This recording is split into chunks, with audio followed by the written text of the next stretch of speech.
Hello and welcome to for exam 24/7 NWDA यानी कि national water development agency के अंदर अलग अलग पदों पर भर्ती आई हुई है, जिसमें UDC अपर division clerk, LDC lower division clerk, junior engineer और स्टेनो पदों के लिए वैकेंसीज आई हुई हैं।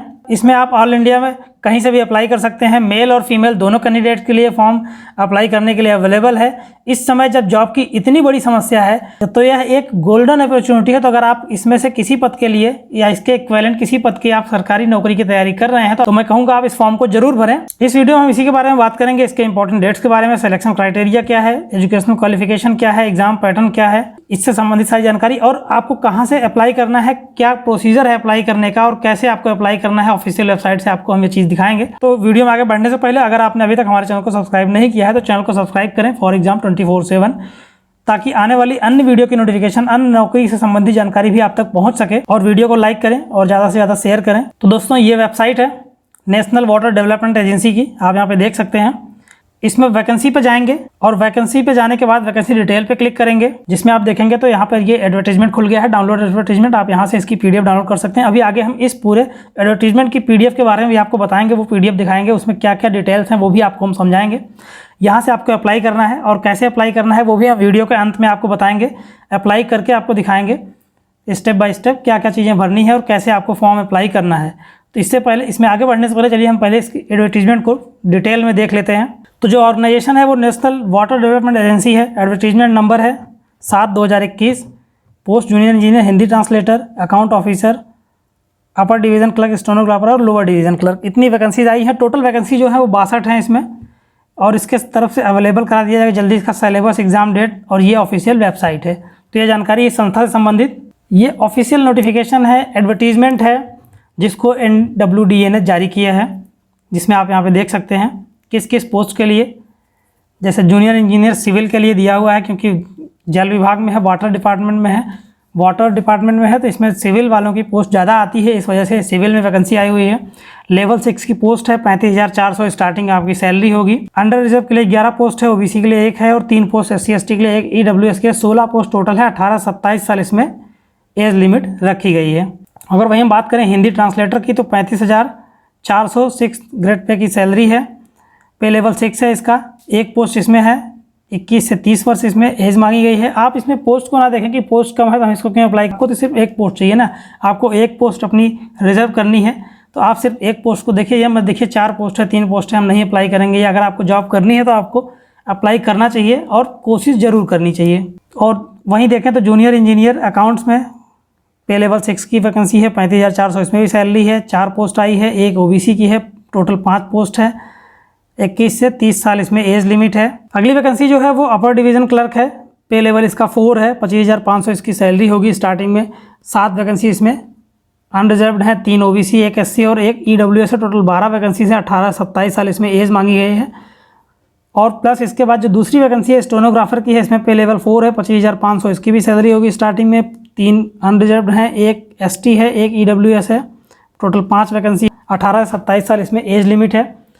लोअर डिवीज़न क्लर्क जो है, जो फॉर्म बहुत ही लोग फॉर्म भरते हैं, जिसमें सबसे ज़्यादा लोग फॉर्म भरते हैं, लेवल 2 की पोस्ट है, 19,900 इसकी सैलरी होगी। 8 पोस्ट इसमें अनरिजर्व है, 4 OBC है, 6 SC, 3 ST और 2 अनरिजर्व है। टोटल 23 सबसे ज़्यादा वैकेंसी इसी में है। 18-27 साल इसकी एज लिमिट रखी गई है। 4% पोस्ट जो है वो PWD कैंडिडेट के लिए रिजर्व रहती हैं। ये गवर्नमेंट का रूल है, इन्होंने यहाँ पहले बता दिया है। और पोस्ट जो है वो डिक्रीज़ और इंक्रीज़ की जा सकती हैं। ये बोर्ड के हाथ में है, इस ऑर्गेनाइजेशन के हाथ में है, वो जैसा चाहे वो कर सकता है। इन्होंने यहाँ पे पहले से ही लिख दिया है। एजुकेशनल क्राइटेरिया की अगर हम बात करें तो जूनियर इंजीनियर की जो पोस्ट है, इस पोस्ट के लिए जो इसेंशियल क्वालिफिकेशन है वो डिप्लोमा इंजीनियरिंग यानी कि डिप्लोमा आपका होना चाहिए। इससे इक्विवेलेंट कोई दूसरी डिग्री रिकॉग्नाइज्ड यूनिवर्सिटी से हो जो इसके बराबर का दर्जा रखती हो। और उसके बाद जो दूसरी डिज़ायरेबल इसमें, और इसी में डिज़ायरेबल होगा अगर आपके पास डिग्री है, यानी कि BTech है सिविल इंजीनियरिंग में, या उसके इक्विवेलेंट कोई दूसरी डिग्री है जो इसके बराबर का दर्जा रखती हो। इसके बाद हम देख लेते हैं हिंदी ट्रांसलेटर में क्या एजुकेशनल क्वालिफिकेशन मांगी गई है। मास्टर डिग्री होनी चाहिए रिकॉग्नाइज्ड यूनिवर्सिटी से, Hindi with English as a compulsory effective subject होना चाहिए। या फिर मास्टर डिग्री होनी चाहिए किसी रिकॉग्नाइज्ड यूनिवर्सिटी में, English with Hindi as a compulsory subject. या फिर मास्टर डिग्री होनी चाहिए किसी रिकॉग्नाइज्ड यूनिवर्सिटी से जिसमें हिंदी इंग्लिश के अलावा हिंदी मीडियम से English as a compulsory subject और इलेक्टिव सब्जेक्ट। या फिर मास्टर डिग्री आपका किसी यूनिवर्सिटी से किसी भी सब्जेक्ट में हिंदी इंग्लिश को छोड़कर हिंदी और इंग्लिश एज ए कंपलसरी या इलेक्टिव सब्जेक्ट होना चाहिए। इनके साथ ये तो और थे, यानी कि या तो ये भी चल जाएगा। इसके साथ आपका जो है एंड मतलब इसके साथ और भी चाहिए, recognised diploma certificate course in translation from Hindi to English vice versa, 2 year experience translation work from Hindi English vice versa, central या स्टेट गवर्नमेंट में कहीं ना कहीं का होना चाहिए इसके अंडरटेकिंग किसी अन्य संस्था में, तब आप इसमें अप्लाई कर सकते हैं। ये एक ऐसी पोस्ट है जिसके लिए बहुत ज़्यादा क्वालिफिकेशन रखी गई है। इसके बाद जो तीसरी पोस्ट है जूनियर अकाउंट ऑफिसर की है। इसमें degree in commerce from a recognised university, commerce में आपकी कोई डिग्री होनी चाहिए, इंस्टीट्यूट से होना चाहिए, यूनिवर्सिटी या किसी इंस्टीट्यूट से होना चाहिए। 3 साल का एक्सपीरियंस होना चाहिए कैश और अकाउंट किसी गवर्नमेंट संस्था में या पीएसयू में, एनाटॉमी बॉडी में या किसी स्टैट्यूटरी बॉडी में जहाँ पे आपने काम किया हो। डिज़ायरेबल होगा अगर कैंडिडेट के पास सीए, आईसीडब्ल्यू, एआई या कंपनी सेक्रेटरी हो कहीं पे, तो वो डिज़ायरेबल होगा, उसको प्रेफर्ड किया जाएगा इस पोस्ट के लिए। अपर डिवीज़न क्लर्क में डिग्री होनी चाहिए आपका किसी रिकॉग्नाइज्ड यूनिवर्सिटी से, किसी भी सब्जेक्ट में, किसी भी स्ट्रीम से। नॉलेज होनी चाहिए कंप्यूटर के ऑपरेटिंग सिस्टम की, एमएस वर्ड, ऑफिस, एक्सेल और पावर पॉइंट की, कंप्यूटर की आपको नॉलेज होनी चाहिए। स्टेनोग्राफर के लिए 12th पास किसी भी रिकॉग्नाइज्ड यूनिवर्सिटी या बोर्ड से होना चाहिए। और स्किल टेस्ट जो है शॉर्ट हैंड में, जो कि कंप्यूटर पर कराया जाएगा, 80 वर्ड पर मिनट होना चाहिए। और लोअर डिवीज़न क्लर्क जो है, लोअर डिवीज़न क्लर्क के 12th पास होना चाहिए किसी भी रिकॉग्नाइज्ड बोर्ड से। और टाइपिंग जो है वो 35 वर्ड पर मिनट इंग्लिश में और 30 वर्ड पर मिनट हिंदी में होनी चाहिए। डिज़ायरेबल होगा अगर आपके पास computer operating system, MS Word, office और एक्सेल, पावर पॉइंट या इंटरनेट, इन सब चीज़ों में आपके पास नॉलेज हो। डिज़ायरेबल का मतलब होता है आपको वरीयता दी जाएगी, आपको इसका कुछ ना कुछ प्रॉफिट मिलेगा। अब हम बात कर लेते हैं इंपॉर्टेंट डेट्स की। तो जो कमेंसमेंट होगा रजिस्ट्रेशन का स्टार्ट हो चुका है, इस समय रजिस्ट्रेशन चल रहा है। 10 मई से रजिस्ट्रेशन शुरू हो गया है, जो 25 जून तक रजिस्ट्रेशन होगा। और सीबीटी जो कंप्यूटर बेस्ड टेस्ट होगा, यहाँ पहले दे दीजिएगा, ऑफलाइन नहीं होगा, पेपर ऑनलाइन होगा, कंप्यूटर बेस्ड टेस्ट लिया जाएगा। इसको बाद में लेटर आपको वेबसाइट पे नोटिफिकेशन इसका दिया जाएगा, नोटिफाई आपको किया जाएगा। एप्लीकेशन प्रोसेसिंग फीस जो होगी वो 840 रुपये होगी जनरल और ओबीसी के लिए।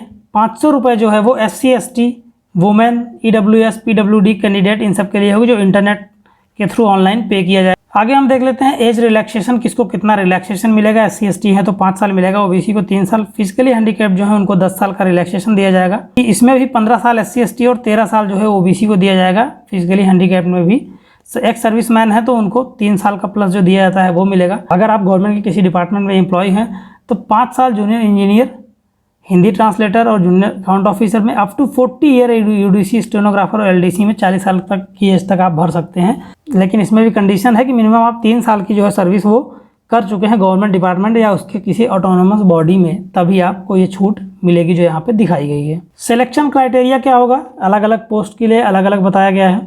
For the post of junior engineer के लिए, हिंदी ट्रांसलेटर और जूनियर अकाउंट्स के लिए और यूडीसी के लिए कम्पिटिटिव एग्जाम होगा, कंप्यूटर बेस्ड टेस्ट होगा, उसके बेस पे लिया जाएगा। और जो स्टेनोग्राफर और एलडीसी की जो पोस्ट होगी, इनके लिए कम्पिटिटिव एग्जाम के बाद आपका एक स्किल टेस्ट होगा जिसमें शॉर्ट हैंड स्टेनो के लिए और टाइपिंग जो है वो एलडीसी के लिए ली जाएगी। क्वालिफाइंग कैंडिडेट जो होंगे उनका ऑनलाइन एग्जामिनेशन टेस्ट के बेस में मेरिट बनेगी। शॉर्ट हैंड और टाइपिंग टेस्ट जो है वो दूसरे पोस्ट के लिए जो शॉर्ट हैंड और टाइपिंग टेस्ट है उसमें सिर्फ क्वालिफाइंग नेचर का होगा, उसमें सिर्फ क्वालिफाई किया जाएगा, उसका नंबर आपका उसमें नहीं जुड़ेगा। और typing test will be conducted in English और हिंदी ऑन कंप्यूटर ओनली। यहाँ पे साफ साफ दे दिया गया है, पहले ही बताया गया था किस लैंग्वेज में टाइपिंग लिया जाएगा। कैसे आपको अप्लाई करना है वो यहाँ पे दिया गया है कि आपको वेबसाइट पे जाना है, वहाँ पे क्या क्या चीज़ें फिल करनी है वो आपको हम वेबसाइट पे जाकर अभी दिखा भी देंगे। कैंडिडेट्स के लिए जनरल इंस्ट्रक्शन इसमें दिया हुआ है। एलिजिबिलिटी डिजायरेबल कैंडिडेट जो होंगे वो ऑनलाइन मोड में पेमेंट करनी है, फॉर्म भरना है। मिडनाइट आपको 25/6 के मिडनाइट तक आपको ये फॉर्म भर देना है और ये वेबसाइट है nwda.gov.in पे जाके इस फॉर्म को भरना है। अब हम देखते हैं इसका एग्ज़ाम पैटर्न क्या होगा। तो NWDA का 2021 का एग्ज़ाम स्कीम है, इसका पैटर्न क्या होगा। Mode of examination written exam होगा जो कि ऑनलाइन होगा। CBT टेस्ट होगा, वो मैंने आपको वहाँ दिखा दिया था एडवर्टीजमेंट में। ड्यूरेशन जो है वो 2 घंटे के होंगे। 100 क्वेश्चन होंगे, टोटल 100 मार्क्स के होंगे, यानी एक क्वेश्चन 1 मार्क का होगा। MCQ type multiple choice question आपको दिए जाएंगे। और अगर हम इसका सिलेबस देखें यहाँ पे तो सिलेबस अलग अलग है हर पोस्ट के लिए। जिसमें JEE का जो पोस्ट है उसमें जनरल इंग्लिश होगी, जिसमें कॉम्प्रिहेंशन, वर्ड सब्स्टिट्यूशन, एंटोनियम, सिनोनियम, ये सारी चीज़ें होंगी। जनरल नॉलेज होगा जिसके अंदर हिस्ट्री, ज्योग्राफी, इकोनॉमी, स्पोर्ट्स, ये सब चीज़ें कवर्ड होंगी। लॉजिकल रीजनिंग होगी, क्वांटिटी एप्टीट्यूड होगा, कंप्यूटर लिटरेसी भी होगी। एस्टिमेटेड कॉस्टिंग एवेल्यूएशन होगा, सर्वेइंग होगा, ये सारे के सारे जो है आपके सिविल डिपार्टमेंट से संबंधित जो भी आपकी नॉलेज है उसके लिए दिया गया है, सर्वेइंग है। और अगर हम देखें यहाँ पे एलडीसी यूडीसी के लिए, स्टेनोग्राफर के लिए जो पोस्ट आएगी उनके लिए क्या होगा, उसमें जनरल इंग्लिश होगी जिसमें comprehension, one word substitution, antonym, synonym, spelling error, noun होगा, जनरल हिंदी होगी, जनरल नॉलेज के भी क्वेश्चन आएंगे, logical reasoning, quantitative, computer literacy, ये पोर्शन इसके अंदर होंगे, जिसके अंदर 100 क्वेश्चन होंगे, 100 नंबर के होंगे, एक नंबर के होंगे। माइनस मार्किंग वगैरह क्या है क्या नहीं है वो भी कुछ नहीं बताया गया। जैसे ही इसका सिलेबस ऑफिशियल नोटिस उस पर आएगा तो आपको मिल जाएगा। तो ये ऑफिशियल वेबसाइट है NWDA की, ये एडवर्टीजमेंट के नीचे दिया हुआ है अप्लाई ऑनलाइन। आप जैसे ही यहाँ क्लिक करेंगे एक दूसरा फॉर्म आपके सामने खुल के आ जाएगा। फिर आप देखेंगे आपके सामने इस तरह का एक पेज खुल के आएगा, नेशनल वाटर डेवलपमेंट एजेंसी में रजिस्टर लॉगिन। अगर आपने ऑलरेडी रजिस्टर कर रखा है, लॉगिन करके आगे का प्रोसीजर करें, या तो फिर रजिस्टर पर क्लिक करेंगे तो एक फॉर्म खुलेगा आपके सामने। इस रजिस्ट्रेशन फॉर्म को आपको पूरा फिल करना होगा, जिसमें आपको यहाँ पे पोस्ट सेलेक्ट करनी है, किस पोस्ट के लिए आपको भरना है वो दिया हुआ है। मान लीजिए आपको जेई के लिए भरना है तो आप जैसे ही जेई सेलेक्ट करेंगे, एप्लीकेंट का full name, date of birth, ये सारी चीज़ें, सारी इन्फॉर्मेशन आपको भरनी है। भरने के बाद फिर आपको अपना एड्रेस डालना है, फ़ोटो, सिग्नेचर, ये सब अपलोड करना है। यहाँ चेक बॉक्स पर टिक लगा देना होगा। फिर उसके बाद आप रजिस्ट्रेशन को सबमिट कर देंगे। रजिस्ट्रेशन को सबमिट करने के बाद आप फिर से इस स्क्रीन पे आ जाएंगे। फिर आप यहाँ पर लॉगिन पे क्लिक करेंगे। लॉगिन पे क्लिक करने के बाद जो आपको आईडी पासवर्ड मिलेगा रजिस्ट्रेशन के बाद, वो आईडी पासवर्ड आपको यहाँ डाल के लॉगिन करना है। फिर बाकी की डिटेल आपको फिल करनी है। फिल करने के बाद फिर आपको पेमेंट करके सबमिट कर देना है। इस तरह से आपका फॉर्म फिल हो जाएगा। तो ये जानकारी नेशनल वाटर डेवलपमेंट एजेंसी के अलग अलग पोस्ट से संबंधित थी। वीडियो आपको कैसा लगा कमेंट सेक्शन में लिख के जरूर बताएं। और अगर आपका कोई क्वेश्चन हो तो वो भी आप कमेंट सेक्शन में पूछें, हम उसका जवाब देने की पूरी कोशिश करेंगे। चैनल को सब्सक्राइब करें, वीडियो को लाइक करें और ज़्यादा से ज़्यादा शेयर करें, ताकि अन्य लोगों तक भी इस रिक्रूटमेंट की जानकारी पहुंच सके, वो लोग भी फॉर्म भर सकें। Thanks for watching for exam 24/7।